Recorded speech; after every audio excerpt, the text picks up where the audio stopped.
lying on his stomach in the middle of the deserted field. His eyes have tape on him so he can't see. His mouth is gagged for tape so he can't help. His feet are tied. His hands are tied behind his back. There's a rope around his neck to his feet. And every attempt to move renders unconsciousness a little closer. Death a little closer. What's he thinking? The last words he hears. That will teach you to not mess with Molly. The last words. He may have heard the sound of the car drive away before he loses consciousness. That's what this case is about. Who put John McCabe there? Why did they put him there? Teaching a lesson. They come back an hour or so later. What for? To untie him. They taught him his lesson. Ferreira and Chili go up to the body. They're there for 30 seconds. Now, if you're going to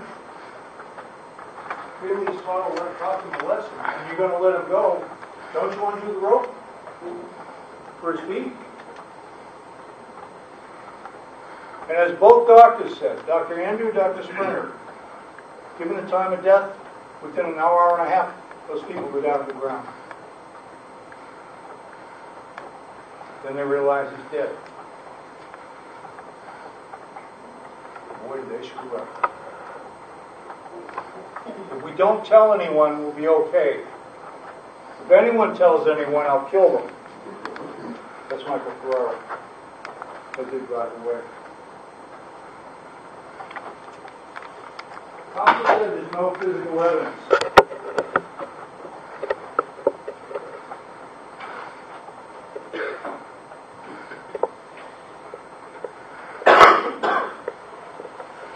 Michael Ferreira will give a heart attack.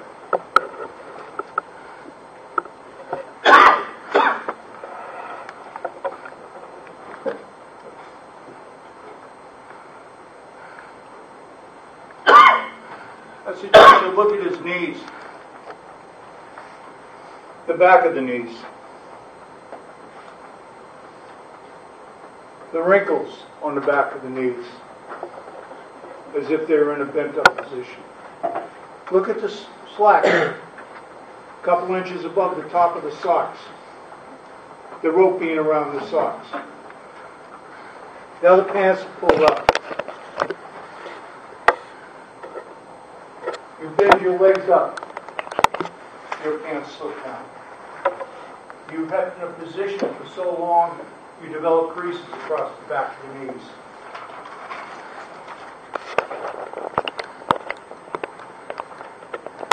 Look at the back of his knees. Dr. Andrew noted this. Pulling the blood. And if you look at this photograph,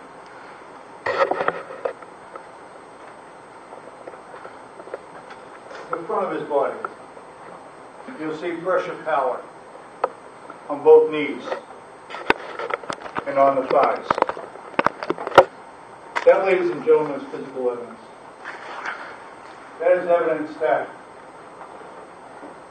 Michael Ferreira put the knees, bent them, and tied it around his neck. Call it hog tie, call it whatever you want. The issue remains, why would Edward Allen Brown create the scenario of the knees up when the only photo he was shown, the legs are flat? Unless he was there. Unless he was there. You heard Dr. Shelley was jealous. Not of the boy that was going after Marla, but anyone who Marla looked at. He beat her. And Marla, she tells you, yeah, I'm speaking, Walter, September 69. Here we go, sidebar. We come back, ask the same question. No, I wasn't. But both Michael Ferreira and Nancy Williams, Nancy Ferreira, said they were dating at 13. She told Lieutenant Sullivan, who was 12 years older, she said she wasn't at the dance. Nancy never said she was at the dance yet. Michael said she was at the dance.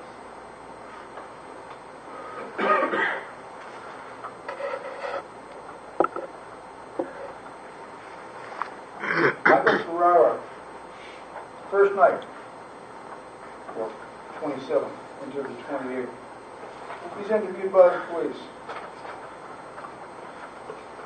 States he does not know the Maple Street area, or any area, or any streets in that area. You know, Lane Callahan tells us about going the summer before John died and going up to his cousin's house off of Maple Street. She didn't know the street, but she pointed the house out. That's one mistake. He then goes on to say, Bob Ryan, they go to Mary Ann's house, Richards watched TV and stayed till 11:10. When the transcript of an interview was read to you several days ago, he doesn't know if he went to Mary Ann Richards' house. When Nancy Williams got on the stand, Nancy Ferreira, up until the night before, when counsel gave her own statement from the 27th of 69, September, and Bob Ryan's transcript from September 69, and lo and behold, we have her. All of a sudden, she regained all of her memory and was finally able to give her husband an alibi. An alibi her own husband couldn't give back in 69 when he told Elaine Callahan in response to a question of the police still hassling you. And he said, yeah. She said, why? I can't give him an alibi as to where I was. That's less than a month after the murder of John McCabe, and he can't give an alibi. Yet his wife comes up 43 years later after having her memory refreshed, courtesy of defense counsel, to give an alibi. One thing that's obvious here, ladies and gentlemen, your memory book controls. Notes are important, but your mind remembers. Because what counsel told you was closing, not evidence. It came from a witness up there. Put words in the mouth. I think the liberty of putting words in a jury's mind is more important.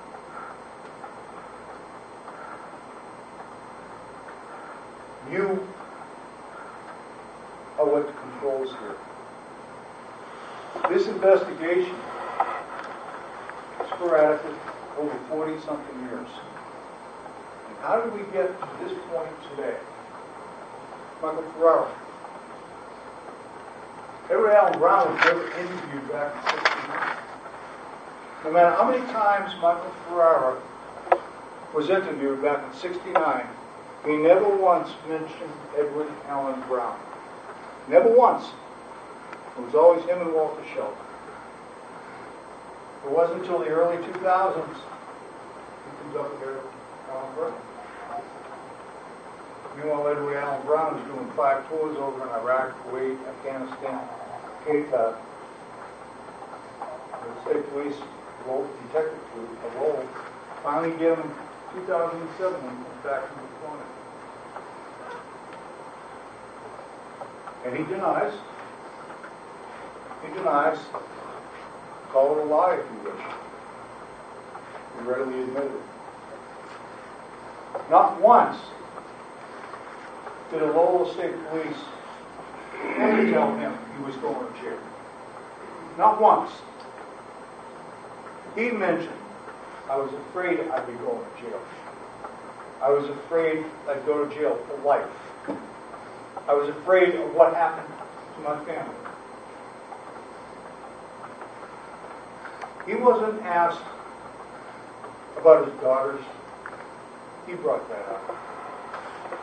If something happened to my daughters, I want to have it. Was the question put to him? Don't you think Mr. McCabe deserves to know what happened to his son? He said, yeah. And he started crying. And he started shaking. And contrary to the version of the counsel refers to, he always had Shelley and Ferreira together. He always had Shelley and Ferreira responsible for the death of John McCabe. For someone who was a liar, according to counsel, why would he put himself involved in first-degree murder when the police didn't know what happened? Counsel showed you a picture of John McCabe. And based on that, you can tell how he died, how he got there, all but who did it. Well, if that's what he was fed, as counsel refers to give Edward Allen Brown the opportunity to tell everyone how John McCabe died, where are the feet up in the air? How do you picture that on that photo? We go back. Why would Edward Allen Brown create something that he well knows wasn't known to the police? Wasn't known to anybody. The only people that know what happened on Maple Street at that field are the people who did it.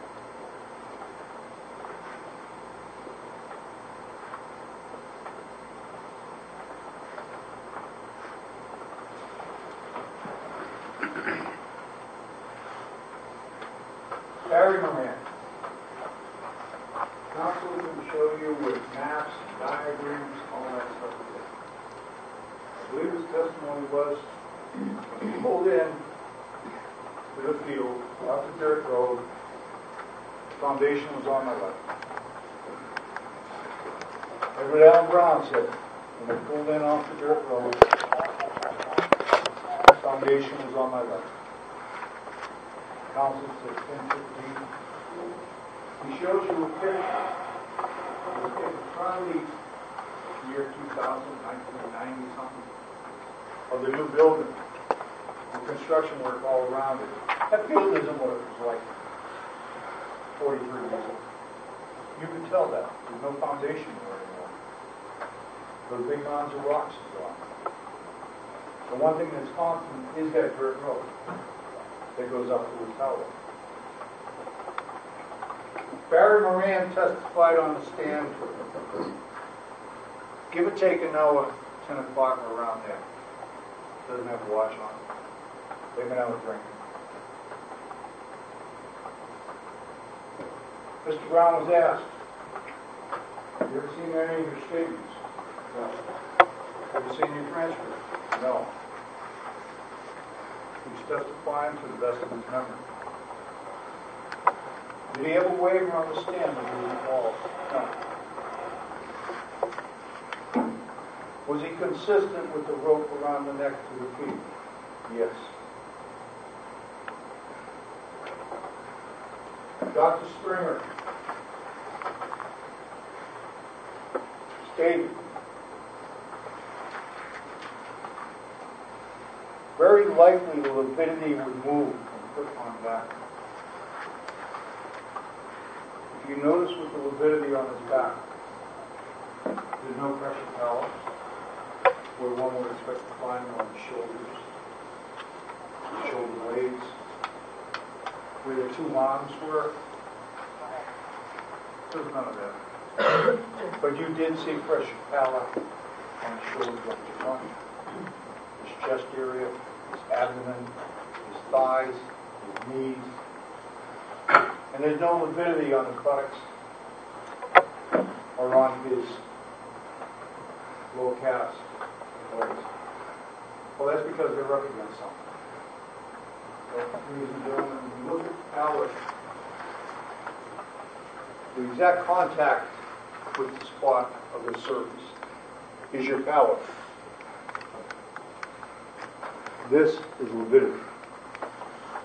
And if you were on your back, you would expect to see lividity on the legs, unless you have a 1,000-pound weight on top of the leg to press it completely down onto the hard surface. But then how do you get the pressure pallet on the front of the legs? There were no marks to the face. David Allen Brown said, yeah, Michael Ferreira was slapping him. Like John McCabe had his hands up blocking. Everett Allen Brown pushes him out of the car. Everett Allen Brown holds him down. No attempt to become involved in himself. I don't know who put the tape on his face. Don't know about the eyes. I would suggest in a darkened area with you as a 17-year-old seeing a younger boy manhandled the way he was. Not everyone is cold and cruel. Not everyone takes joy in seeing a young man struggling to breathe, struggling to move, struggling to get up and walk away, taunting him. Taunting him. And go and have a couple of beers. This is after they kidnapped him off the street over in Tewksbury. It's the only way to call it. Comes up, puts him in a bear hug. Brings him into the car. Two-door. In the back seat. He's holding him down. He's slapping. They get over to Maple Street. Push him out of the car. Hold him. Put him down on the ground. And tie him up. It's called kidnapping. Not free to go. He's begging to be let go. He's crying. He's scared. And the people doing this to him,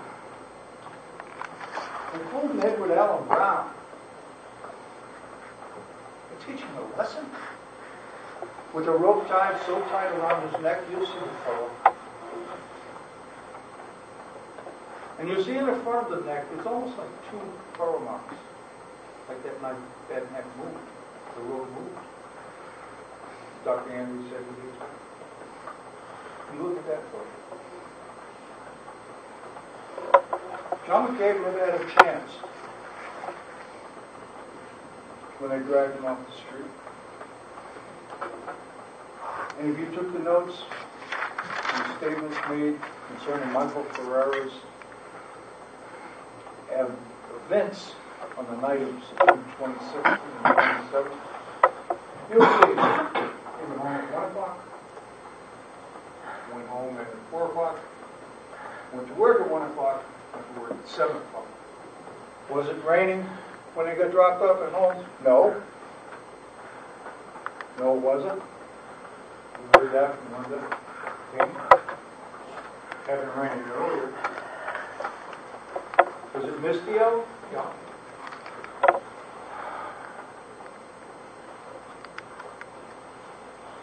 Rain doesn't necessarily wash away diaphragms. You put a hose on it, it might.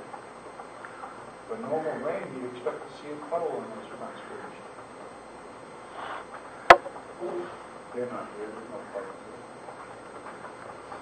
And if you look at John McCabe when he's rolled over, you see gravel's adhering to the left side of his pants, to his stomach. What's that from? Okay. Elaine Callahan. Weeks afterwards, a couple months later, goes to the police. Michael Ferreira, who tells the police, didn't know, he wasn't a friend, not even an acquaintance. He didn't call him that. But yet at his funeral, he's squeezing Elaine Callahan's hand so tight, it's pressing the ring into his skin. He's got tears in his eyes. For a boy he doesn't know. Not a friend. Barely knew him. Same scenario at the funeral. Up in the cemetery. Where are those emotions coming from? Why did he go to wake if he didn't know him? Guilt? Feels bad? Trying to get redemption from the Holy One?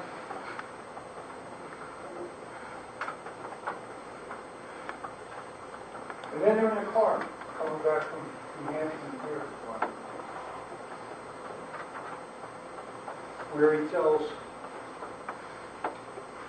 Elaine that he can't get an alibi for the night in question. And when did you kill John McCabe? I did. Not smiling when he said it. Scary. Serious. Sergeant described his face. When she said, hello, Michael, that's when he smiled. Was he smiling when he put the scarf around Marianne Richards' neck?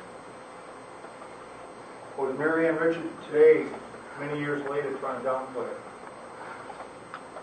Put a scarf around her neck and pulled it. That's Michael Ferreira. Maybe that's his way of playing. Maybe that's his way of teaching lessons.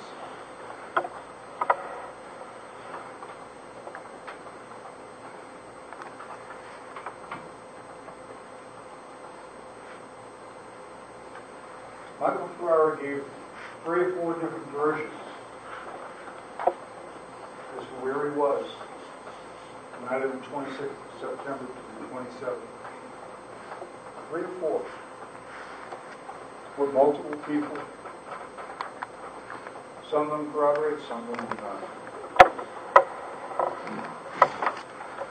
Not once did he come in and tell anybody where he truly was. That he was with Edward Allen Brown and Walter Shelley, teaching John McCabe a lesson. Edward Allen Brown, you would expect to know much more when the plan was developed, etc.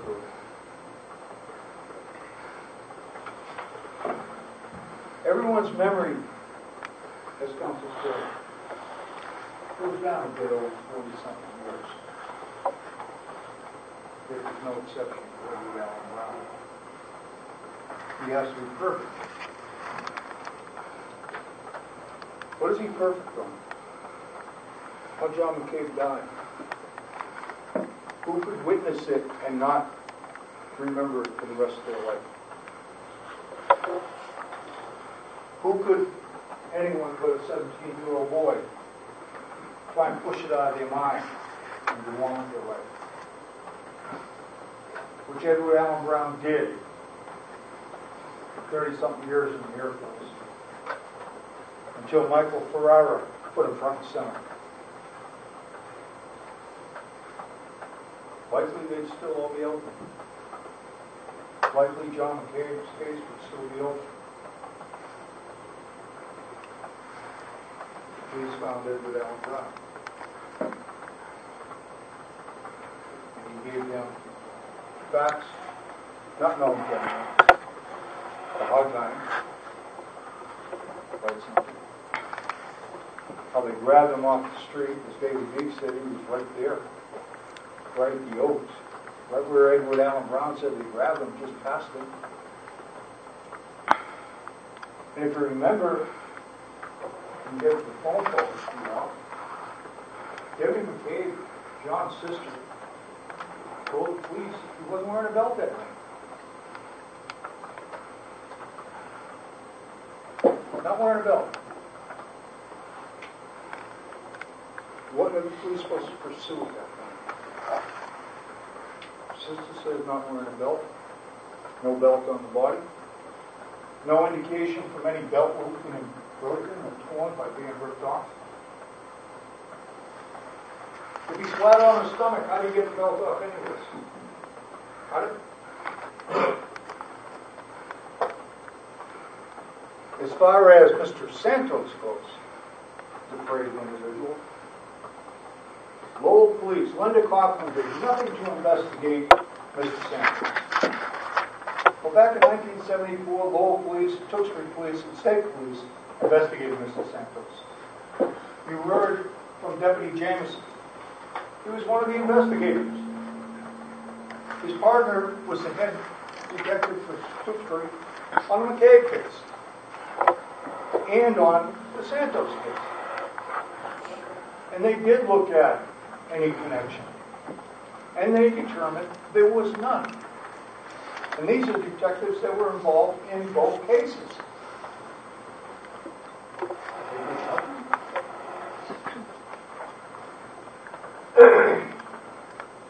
One can look back in hindsight and think, what if I put more rocks in front of my beachfront home? I wouldn't have lost my house in the windstorm. That's hindsight. That's not reality. There was no sign of a scuffle at the scene. When you see the picture of where the body was in the scene, you'll see pictures of the soil. You'll see a picture where there's 6 detectives standing within 3 feet of the body. They walk away, there's no footprints. How would you see a sign of struggle when a man is just put to the ground and sat up? And he can't move. And I believe Detective St. Peter said the dirt underneath in the area was rough, heavy. It wasn't sand. It wasn't a beach out there.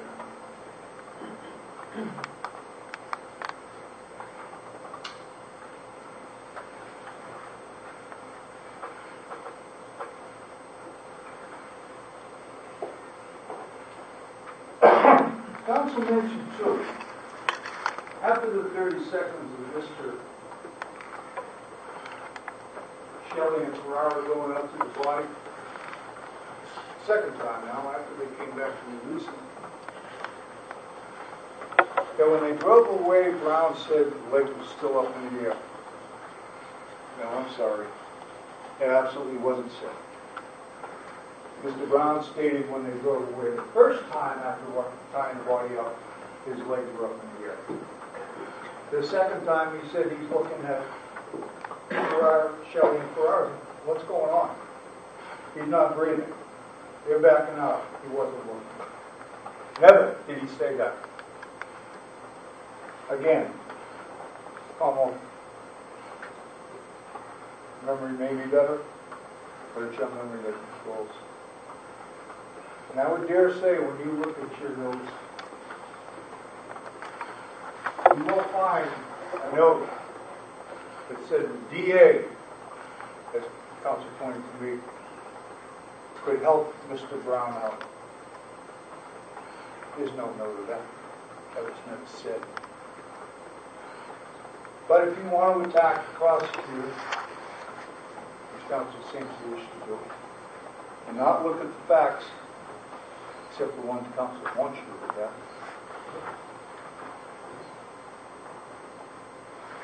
your notes, and your notes alone.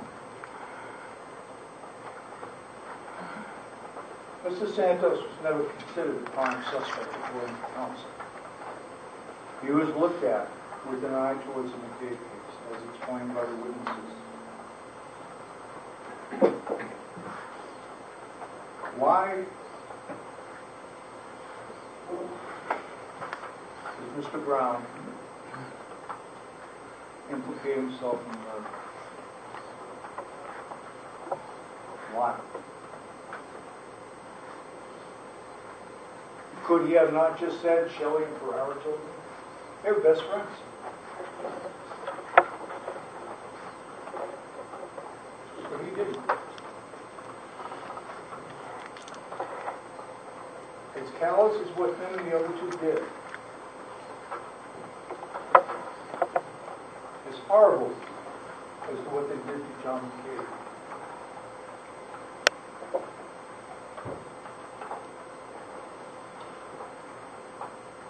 Maybe after 40 years of trying to ignore it, he couldn't anymore. He's been carrying something around with him for 42 years. Probably the worst moment of his life. Worse than anything he ever experienced in the military. He was responsible for killing a 15-year-old boy. Edward Allen Brown killed John McCabe. Edward Allen Brown is charged with killing John McCabe.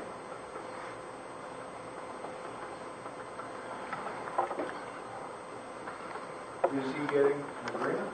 Yes. That agreement came weeks after he was interviewed on March 9th. Weeks. He fully expected to go to jail that day at the DA's office. He fully expected to be prosecuted, knowing that he'd probably spend the rest of his life in jail, and knowing that his family would have no one to take care of him. No agreement. No promise made. Ladies and gentlemen,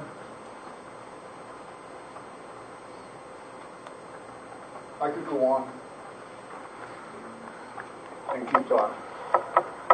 Because as counsel appropriately said, there's so much to talk about in this case. People are human, people are frail.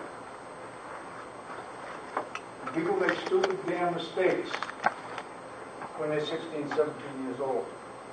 They do intentional acts, not thinking of consequences. But the acts they did do. They did kill John McCabe. That's not an accident. That's not a make-believe. That's putting a rope around your neck, tying it so tight you can't breathe. You struggle.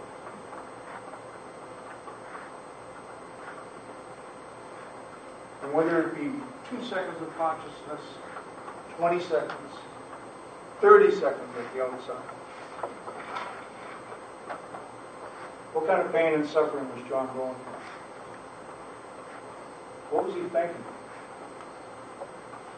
And more importantly, what was Shelley Ferreira and Brown thinking as they walked away talking?